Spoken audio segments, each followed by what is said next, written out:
அண்ணாமலையாரை வழிபட்ட பின் திருவண்ணாமலையை சுற்றி 14 கிலோமீட்டர் தொலைவு கிரிவலம் சென்ற நடிகர் பாபி சிம்ஹா அஷ்டலிங்கங்கள் முன்பு கற்பூரம் ஏற்றி வழிபட்டார்.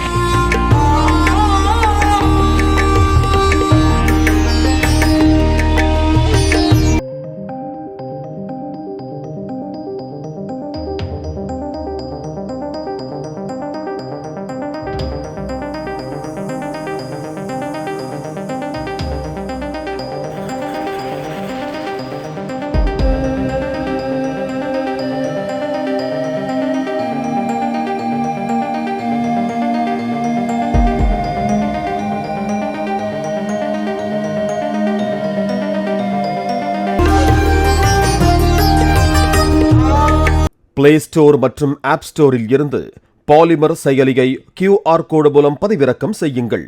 செய்திகளை உடனுக்குடன் பெறுங்கள்.